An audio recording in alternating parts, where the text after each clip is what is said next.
नमस्कार आणि स्वागत आहे आपलं. आज आपण 2026च्या मकर संक्रांतीबद्दल बोलणार आहोत आणि विशेषतः कुंभ राशीसाठी ही संक्रांत काय घेऊन येत आहे याचा आपण एक सखोल विचार करणार आहोत. हो. आपल्याकडे जी विश्लेषण आहे ते वाचताना मला एक गोष्ट प्रकर्षाने जाणवली. आजची आपली चर्चा एका मोठ्या आणि रंजक संघर्षाभोवती फिरणार आहे असं दिसतंय. कोणता संघर्ष म्हणताय तुम्ही? आतली शांतता आणि बाहेरची धावपळ. अगदी अचूक मुद्दा पकडला आहे तुम्ही. मला वाटतं कुंभ राशीसाठी ही संक्रांत या दोन्ही गोष्टींमध्ये समतोल साधण्याचं एक आव्हान आणि एक संधी घेऊन आली आहे. बरोबर, कारण या संक्रांतीची सुरुवातच मोठ्या ऊर्जेने होतीये. या संक्रांतीचं वाहन आहे वाघ. वाघ आणि उपवाहन आहे घोडा. वाह, म्हणजे वेग आणि शक्ती. हो, ही दोन्ही प्रतीकं वेग, शक्ती, अधिकार आणि महत्वाकांक्षेची आहेत. त्यामुळे बाहेरच्या जगात काहीतरी मोठं करण्याची, पुढे जाण्याची प्रचंड इच्छा असणार आहे. वाघ आणि घोडा हे ऐकूनच एक प्रकारची शक्तिशाली ऊर्जा जाणवते. पण मग तुम्ही म्हणताय त्याप्रमाणे संघर्षाचा मुद्दा येतो कुठून? तो येतो सूर्याच्या स्थानामुळे. या काळात सूर्य कुंभ राशीच्या 12व्या घरातून म्हणजेच व्ययस्थानातून भ्रमण करणार आहे. अच्छा. आता हे 12वं घर मोठं गूढ आहे. हे घर खर्चाचं आहे, परदेशाचं आहे, अज्ञात गोष्टींचं आहे. पण त्याचबरोबर ते अध्यात्माचं, एकांताचं आणि आंतरिक शोधाचंही आहे. समजलं. त्यामुळे बाहेर वाघ आणि घोड्यासारखी धावण्याची ऊर्जा आहे, पण आतून मन शांतता आणि एकांत शोधत आहे. हाच तो संघर्ष आहे. समजलं. म्हणजे एकाच वेळी रेसच्या गाडीचा ॲक्सिलरेटर आणि ब्रेक दाबण्यासारखा आहे. अगदी. दिशा मिळाली नाही तर गाडी जागेवरच फिरत राहील. तर मग या काळातला मूळ संदेश काय असेल? धावा, पण कुठे धावता हे आधी ठरवा, असं काहीसं. अगदी बरोबर. किंवा असं म्हणूया, आनंद घ्या, पण तो कोणत्या किमतीवर मिळवताय याचं भान ठेवा. छान. चला, मग याच धाग्याला धरून आपण व्यक्तिमत्वावर आणि मानसिक स्थितीवर काय परिणाम होईल तिथून सुरुवात करूया. हो, नक्कीच. तर स्रोतानुसार असं दिसतंय की या काळात कुंभ राशीच्या व्यक्तीवरून अगदी शांत दिसतील. हो. पण आतून विचारांच्या गर्दीत असतील आणि त्यांना एकटेपणा आवडू लागेल. पण इथे मला एक प्रश्न पडतो. विचारा ना. कुंभरास तर मुळात सामाजिक रास आहे, समूहात रमणारी. बरोबर. मित्रांचा गोतावळा, वैचारिक देवाणघेवाण हे त्यांच्यासाठी ऑक्सिजन सारखं असतं. अशा व्यक्तीला एकटेपणाचा सल्ला देणं हे त्यांना आणखी अस्वस्थ करणारं ठरू शकतं, नाही का? खूप छान प्रश्न आहे. आणि इथेच एकटेपणा आणि एकाकीपणा यातला फरक समजून घेणं महत्वाचं आहे. ओके. स्रोतामध्ये ज्या एकांताचा उल्लेख आहे तो नकारात्मक, जगापासून तुटलेला एकाकीपणा नाही. हा स्वेच्छेने स्वीकारलेला, स्वतःला समजून घेण्यासाठी घेतलेला एक पॉज आहे. अच्छा. आजच्या जगात आपण सतत दुसऱ्यांच्या मतांनी, सोशल मीडियाच्या नोटिफिकेशन्सनी घेरलेलो असतो की नाही? हो, अगदी. हा काळ त्या आवाजाला थोडं कमी करून आतला आवाज ऐकण्याची संधी देतो. म्हणजे हा एक प्रकारचा रिफ्रेश बटन दाबण्यासारखा काळ आहे. अगदी तसंच. आणि हीच शांतता त्यांची खरी ताकद बनेल. कारण याच शांततेत त्यांना समाजासाठी, जगासाठी काहीतरी वेगळं, काहीतरी मोठं करण्याची प्रेरणा मिळेल. आणि जी अस्वस्थता कधी जाणवेल ती म्हणजे एका मोठ्या बदलापूर्वीची शांतता आहे, वादळापूर्वीची नव्हे. हे ऐकून मला त्या सॉफ्टवेअर डेव्हलपर्सची आठवण झाली. कसं काय? जे रात्री जागून कोड लिहितात आणि सकाळी आपल्याला फक्त एक नवीन ॲप अपडेट दिसतं. हो. त्यांचं काम कधीच समोर येत नाही, पण त्याशिवाय काहीच चालत नाही. कामाच्या ठिकाणी काहीसा असाच अनुभव येणार आहे का? कारण स्रोतामध्ये म्हटलंय की पडद्यामागे काम वाढणार आहे. तुम्ही एकदम अचूक उदाहरण दिलं. अच्छा. 12वं घर हे पडद्यामागच्या गोष्टींचंच आहे. त्यामुळे या काळात केलेल्या मेहनतीला लगेच टाळ्या मिळणार नाहीत. कामाचं कौतुक कदाचित लगेच होणार नाही, पण त्याचे परिणाम खूप दुर्गामी असतील. आणि ही कोणत्या क्षेत्रांसाठी विशेष अनुकूल आहे? जसं तुम्ही म्हणालात तसं बॅकएंड डेव्हलपर्स, संशोधक, लेखक, डेटा अनालिस्ट किंवा परदेशी कंपन्यांशी संपर्क साधून रिमोट वर्क करणारे लोक. थोडक्यात जिथे प्रसिद्धीपेक्षा कामाच्या गुणवत्तेला जास्त महत्त्व आहे तिथे प्रचंड यश मिळेल. आणि व्यावसायिकांबद्दल काय? त्यांच्यासाठी खर्च वाढेल असं म्हटलंय, पण तो भविष्यासाठीची गुंतवणूक ठरू शकतो. पण हे ऐकायला थोडं विरोधाभासी वाटतंय. कसं? एकीकडे तुम्ही म्हणताय की खर्च वाढेल, जे नकारात्मक वाटतं, पण दुसरीकडे तुम्ही त्याला गुंतवणूक म्हणताय. एका सामान्य व्यावसायिकाने या दोन्हीतला फरक कसा ओळखायचा? हाच तर या काळाचा खरा टेस्ट आहे. समजा एका व्यावसायिकाने महागडी जाहिरात केली, ज्यातून तात्पुरते ग्राहक मिळतील. हा झाला खर्च. बरोबर. पण दुसऱ्या व्यावसायिकाने तेच पैसे आपल्या टीमच्या ट्रेनिंगवर किंवा नवीन तंत्रज्ञान विकत घेण्यासाठी वापरले. याचा परिणाम दिसायला वेळ लागेल, पण तो व्यवसायाला कायमस्वरूपी मजबूत करेल. ही झाली गुंतवणूक. समजलं. या काळातला सल्ला हाच आहे की प्रत्येक खर्चाला हा प्रश्न विचारा, यामुळे मला तात्काळ आनंद मिळतोय की भविष्यातली सुरक्षितता? ह्याचं उत्तर मिळालं की फरक स्पष्ट होईल. आणि मला वाटतं कामाचे परिणाम लगेच न दिसण्याचा थेट परिणाम आर्थिक स्थितीवरही होतो. हो, नक्कीच. कारण मेहनत सुरू असते, पण पैसा लगेच हातात येत नाही. यामुळेच पैशाचं नियोजन महत्वाचं ठरतं. बरोबर. आणि इथूनच आपण आपल्या पुढच्या मुद्द्याकडे येतो, धन आणि आर्थिक स्थिती. या काळातलं सूत्र आहे, पैसा येतो पण थांबत नाही. अरे बापरे. म्हणजे पैशाचा प्रवाह जोरदार असेल, पण तो बाहेर जाण्याचा मार्गही तितकाच मोकळा असेल.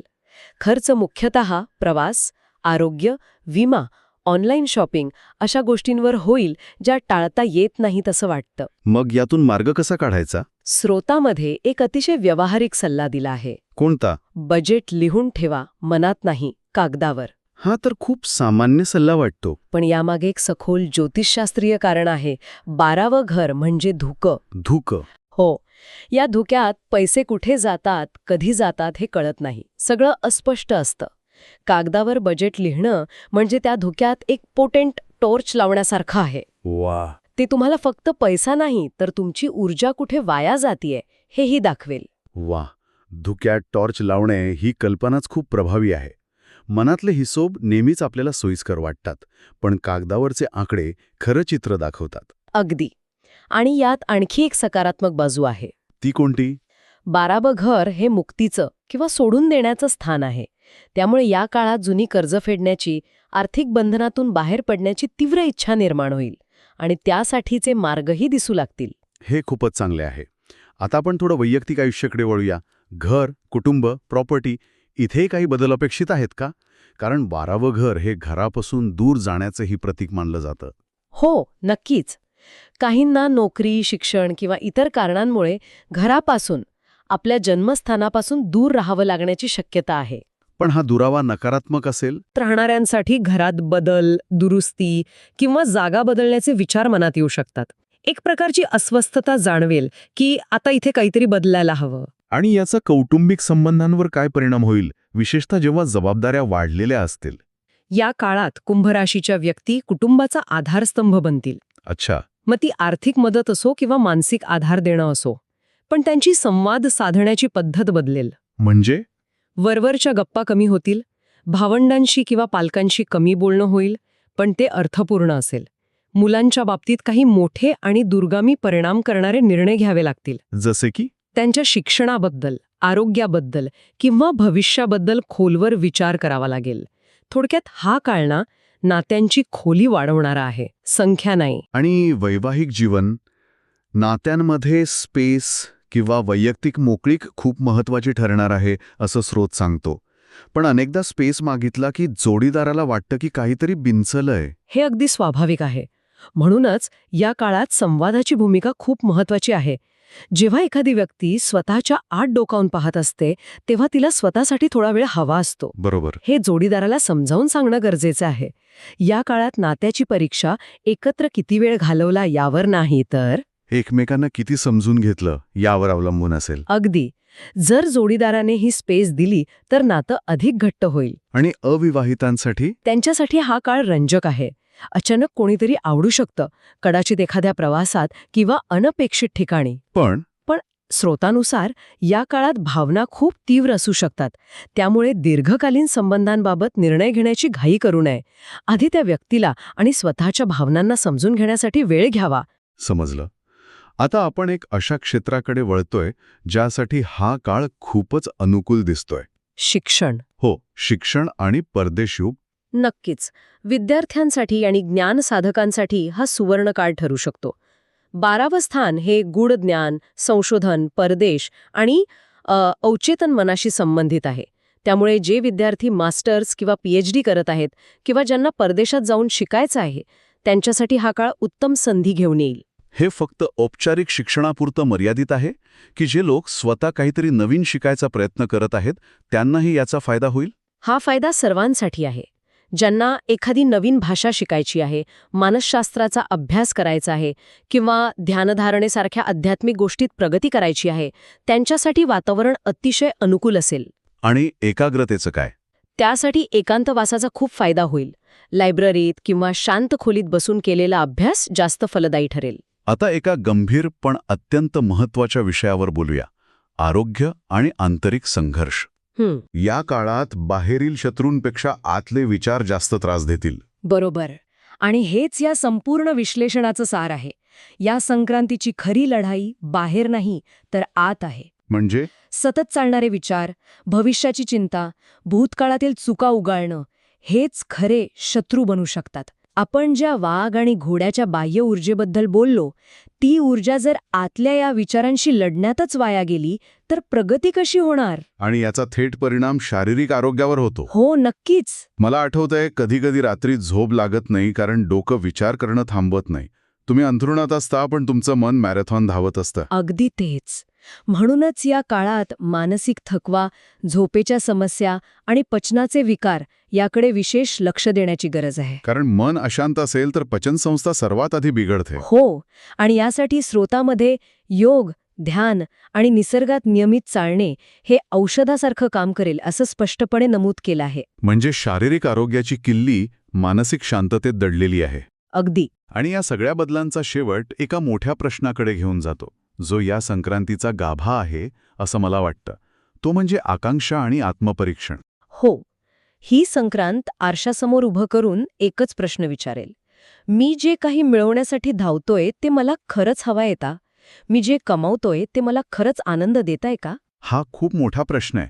कारण आजच्या जगात आपण अनेकदा समाजाच्या, कुटुंबाच्या अपेक्षा पूर्ण करण्यासाठी धावत असतो. पण या धावपळीत मला काय हवंय हा प्रश्न मागे पडतो. हा काळ तोच प्रश्न पुन्हा समोर आणेल. या काळात अनेक जुनी ध्येय, जुन्या इच्छा फोल वाटू लागतील. काही गोष्टी सोडून देण्याची तीव्र इच्छा होईल. आणि आतून नवीन स्वप्न, नवीन आकांक्षा आकार घेतील. हे एखाद्या घराच्या नूतनीकरणासारखं आहे का? बरोबर. बाहेरून ते बांधकाम साहित्याने आणि धुळीने भरलेलं दिसतं. अव्यवस्थित वाटतं. पण आतमध्ये एक नवीन, सुंदर आणि मजबूत वास्तू तयार होत असते. म्हणजे बदल बाहेरून दिसणार नाही, पण आतून तो खूप मोठा असेल. हो. एखाद्याने कदाचित नोकरी नाही बदलली, पण नोकरीकडे बघण्याचा त्याचा दृष्टिकोन बदलेल. अगदी बरोबर. कदाचित त्याला जाणवेल की तो पैशांपेक्षा कामाच्या समाधानाला जास्त महत्त्व देतोय. किंवा कुटुंबासोबत जास्त वेळ घालवायचा आहे. हो, किंवा त्याला जाणवेल की त्याला आता कुटुंबासोबत जास्त वेळ घालवायचा आहे.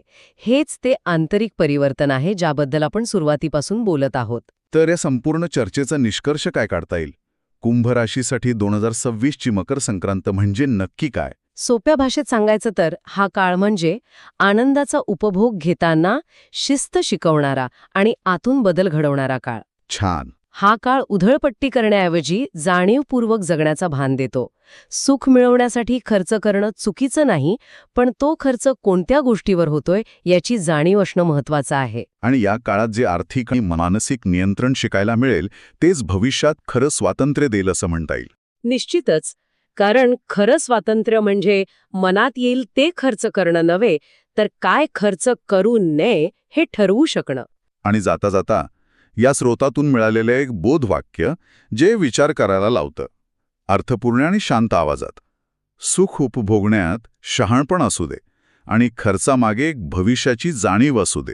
आणि याला जोडून एक विचार असा की या काळात येणारा प्रत्येक खर्च जर भविष्यातील आनंदाची किंवा सुरक्षेची गुंतवणूक मानून केला तर कदाचित खर्च आणि गुंतवणूक यातील सीमारेषा अधिक स्पष्ट होईल. हो, हे खरं आहे. आणि हे फक्त पैशाच्या बाबतीत नाही, तर वेळ आणि ऊर्जेच्या बाबतीतही तितकंच खरं आहे. आपली वेळ आणि ऊर्जा आपण कुठे खर्च करतोय आणि कुठे गुंतवतोय? हो, हा प्रश्न विचारण्यासाठी ही संक्रांत एक उत्तम संधी आहे.